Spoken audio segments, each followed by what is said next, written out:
Welcome back. This is segment 29. It's about drama. The term may surprise you. It's not drama quite like a typical play, but essentially similar, about people mounting roles, a little bit like personas in a way. I first got onto this with people who studied the work of Steve Karpman. Put out a paper, kind of a strange paper actually, in 1968. And what he talked about is the way we typically assume roles. And he was interested in the drama triangle, where there's a victim being harassed by what he called a persecutor, and then another person who takes the rescuer. And what he's talking about is when we enter these spaces, we have a propensity to pick up and act out one of these roles irrespective of what's legitimately happening. And the drama is in all the energy around this that's the sort of pathological piece of this whole thing. Now, in exploring this with the 4D system, of course, we find some new discoveries. The 4D system teaches us there's a fourth state that Karpman never thought about. He was more interested, I think, in family psychology, that kind of thing. So anyway, the rationalizer is the fourth drama state, and here are the others. And I just changed the name of persecutor to blamer because it's much better fit to what happens in businesses. And of course, what we're measuring with the assessments is blaming and complaining. When you take it out, you get a context of where energy is appropriately directed. And the rest of these all misdirect energy, as I'll show you. In our organizing system, here we are. Now here's the bad news. We've spent a lot of time getting here. We've learned to appreciate, stress shared interests, keep agreements, include, surface reality, address it from a mindset of optimism, be 100% committed. All this is completely useless if you're habituated to go into drama. So the four ways we mount the stage: the victim. The victim says there's nothing I can do, so they do nothing. So the energy of the victim is completely taken away. They're rendered helpless by their own choice in this regard, their own unconscious choice. The rescuer brings energy in, but they misuse it. They let people use them because people learn how we function, right? And so go see a rescuer and ask them to do something because they have high approval needs. I want you to see how each of these tag up with the innate personality. That they're relational, high approval needs. They want to be liked. And in that moment, they'll say, sure. And then after you're gone and they have time to think about it, they realize they already overworked, should never have done it, and they regret taking the work on. The rationalizer tries to get rid of uncomfortable emotions, and we've talked a lot about how to learn to feel your feelings. By running the storyline, it doesn't really matter. It doesn't really matter. So in a way, they remove their capacity to act as well. And the blamer, in some sense, is the most interesting, because as I'll show you, in the blamer state, the blamer says it's your fault when in fact it's their own. In fact, without unacknowledged things that they've done themselves, the blamer state is not likely to energize. If we play a little, find post-it notes on your table. You know, if a team is, if I'm not really pretty sure they're in a good solid place, I won't run the exercise this way. I'll just have them, I'll use the excuse that time's short, and I'll run the exercise by having them popcorn these up and write them on a flip chart. A team's in a good place. This exercise is instead kind of fun. And so they get the post-it notes, they write it. The second chair will collect them and put them up in front of the room, and I'll read them, and we'll all get a laugh out of them. You want to write a short note with like a noun and a verb, as in, my boss doesn't listen to me. That's a good prototypical one. And for those of you that never complain, well, write the complaints of someone you know. I think you're going to find, as I do, that we all easily generate complaints, especially with a little encouragement and a little humor like we're talking about here. I want to talk about the state that is the antithesis of all these other states, which is the state of responsibility, which means the state of being able to respond. Here's a statement by a popular writer, Scott Peck. We try to avoid responsibility for our own behavior by assigning our responsibility to some other entity. But this means we give our power to that entity. So I have a $20 bill by now sitting on the projection table or someplace up near the front with me. And I say, who's responsible for the $20 bill being on the table? And the audience will come up with various things, typically I call chain of events reasons. They have, you because you put it there, or the person that farmed the cotton, the U.S. dollar is mostly cotton, or the mint that made it, on and on and on. So when this dies out, I ask, when does responsibility begin? Cycle back. Who's responsible for the $20 bill being on the table? Do this for a little while. I'm trying to create a little bit of an SCE. I'm trying to make you a little angry with me because you'll remember this better. A little bit of frustration, which is a nice word for anger. Then when that dies out, I say, responsibility begins when we take it. Who's responsible for the $20 bill being on the table? Oh, by the way, before I start this, I ask if anyone who's been in a workshop with me before, who's read this part of the book, please let this play out over several minutes. Do not spoil this for the people that are still going to have to ponder it, and sort of watch what happens in the room. You learn a lot more by just waiting for people who don't know what's going on to figure it out. So this goes on and on for a while, and I'll keep saying the same thing, and then someone will say, well, we're all responsible because none of us have taken it. And that's a wonderful thing for someone to say, so I'll point out momentarily. Then finally somebody will come out and take the $20 bill. And when they do that, I give them the money and say it's yours to keep. Responsibility has its payments. Now, somebody who said, we're all responsible, I said, I want you to notice what action occurs or what lack of action occurs when we say we're all responsible. Because in this state, nothing occurs. The responsibility starts when you as an individual decide to take action. And this is the first great lesson of this exercise. The second is I now will bring my hand over and bring attention to the complaints on the flip charts.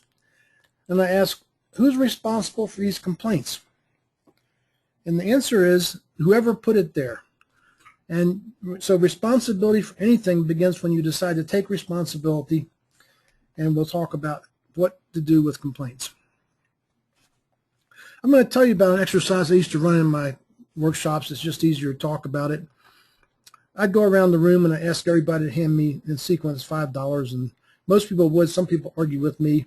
And then if it's the government workers, I'd ask for $1. I found out not all government workers had $5 in their pocket. And most people would give it to me, and I'd put it on the wall with a stick pin and leave it and continue the workshop.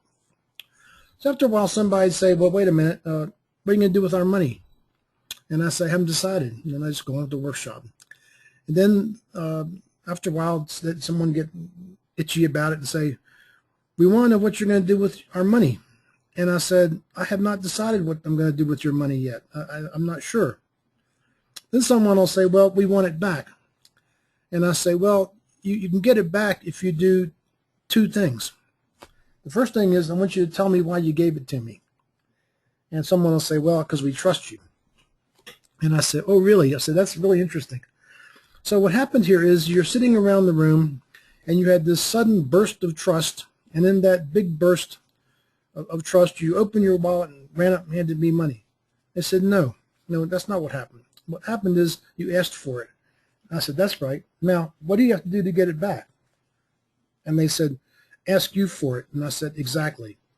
What I'm trying to teach you here is the incredible power of making requests. If you learn to do only two things out of our time together, the first would be to express appreciation. The second would be to make requests when you want something. This is incredibly powerful stuff. So how can you never complain again? What you need to do is formulate your complaints into a four-dimensional request. I read one of Stephen Covey's books, and he's talking about a boss that comes in and says, I've got some more work I need you to do. And the guy said, well, let me show you what I'm already doing. You can tell me what to stop. I can tell you that would never work with anybody that I work for. That would be a power struggle. And we remember Charlie's 2 rules, right? First, avoid power struggles, and second, never power struggle when you don't have the power. So instead you make a four-dimensional request. So let's take the example, and I could do any of yours for you. My boss doesn't listen to me. If you walk into his office with the Covey approach and say, you don't listen to me and I'm tired of it. If you don't start listening to me, I'm going to blah, blah, blah. Well, you're now in a power struggle, and remember the two rules.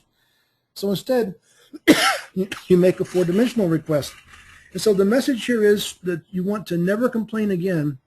And the methodology is for every complaint that you put up on that board, on that Post-it, you either turn it into a request or forget about it.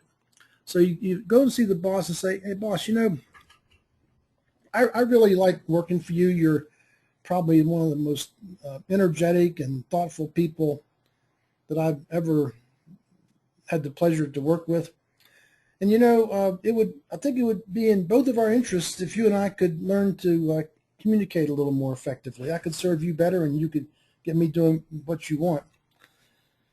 And what I'd like to talk about is how we can work together. And so when you have work for me to do, or when I'm not feeling heard by you, I can find a way to communicate with you and understand what you want and let you appreciate my integrity and my commitment to honesty.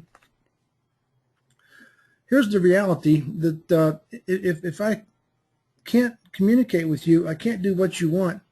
And I'm thinking that we could have a little process to do this better, and then I can perform in your eyes much more effectively, which would serve both of our interests.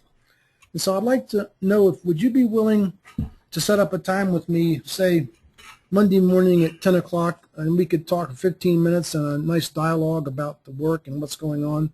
Or I'm making this up, obviously. I'm trying to show you a structure for doing this, and that one was a little tad ragged because I'm recording. But you play with this, you can always do this. And here's what's really interesting about requests. Once I got this, I started to ask people for things, and the returns I got were incredible. And the reason is there's a psychology under this, that when we grant requests, we think someone's going to return the favor. It's called psychologically reciprocity, and this is why it works. Another thing that really helps is if you can put some glad group into the picture. People don't want to spoil the mood, and they're even more likely to give you what you want. One caveat to this: don't ask someone for something they can't give you. So, for example, I don't use this to go and ask for an upgrade to first class at the gate for the airline. The gate person can't do it. But at the Marriott, can I use this to get a suite instead of a regular room? You bet. By the way, if you ask for someone for something they don't want, you just make them frustrated, which again is a nice word for angry. Here's the bottom line of all this: turn your complaints into requests or forget about them. So I don't usually do this, but you could have someone go up and pull their complaint back down or write it again and practice this. I don't usually do it, but you sure could if you wanted. Now, I want to show you how I think these things develop. I think they all start with an emotion. Emotions are, as we've talked about so many times, incredibly powerful. And I think the victim starts with a cellular emotion of helplessness. They feel helpless, and they run a storyline to help themselves feel better. And the storyline is, it's being done to me, there's nothing I can do. The sad feels a little better. If there's nothing I can do, then it's not my fault. The situation is not going the way it should. Here's the other thing: the victims need clubs. And so if you want to keep victims out of your team, all you've got to do is refuse to join clubs because they need them. And life-habituated victims will go work someplace else if they can't get people to play Ain't It Awful with them. The victims, the club members' validation, you say, boy, that boss doesn't listen to anybody, and your club will say, yeah, sure, don't listen to me, that guy's just a jerk, he doesn't blah, blah, blah. So there you are. End up what I call BMC, bitch, moan, and complain. Why would anyone live in this state? What's the benefit? Well, you eliminate the need for action. Helplessness is okay, and it feels pretty good when you get the club members on board. The cost: no power, no action, no outcome. When you're in this state, all your requests will sound like whining. You got to constantly recruit your club. So that's the victim's basic dynamic. This is a wonderful video. It's called Joe versus the Volcano, and it has two separate pieces we're going to see. The first is, this is Joe, and the boss comes in and abuses him, and he talks about feeling lousy. There's two things to see about this. One is the victim and the blamer dancing with each other, And once this gets set up, it'll go on and on and on. And the fact that feeling lousy is a great indicator of being in a drama state. In fact, if you feel lousy, I think the first thing to say is, what's my drama state? And if you feel good, you're probably not. So that's the first part of the video. In the second part, it turns out he's gone to this island. He's been tricked by this lady's father, Patricia, to go to this island and jump into the volcano so that the island will continue to produce some mineral that her father wants. Turns out they jump in and they are saved. They get blown out. Another part of the movie, the father gives him a lot of upfront money to buy things with, to get him to jump in the volcano, and he goes and buys these fancy steamer trunks. Well, they're out in the ocean. The steamer trunks mysteriously come up, and they're on the raft, and he starts telling Patricia about his brain cloud, this supposed terminal illness he has. And in the process, she discovers it was all her father's trick, and he's fine. So he says, I'm saved, I'm saved. And then you watch a little more. Then he goes, but? And he goes back into his victim, and Patricia ends the piece with, and I love this, it will always be something with you, won't it, Joe? So watch the films and see if you don't like them. How do you get out of this? Well, the first thing you ask, do you want more of this? And no reasonable person would.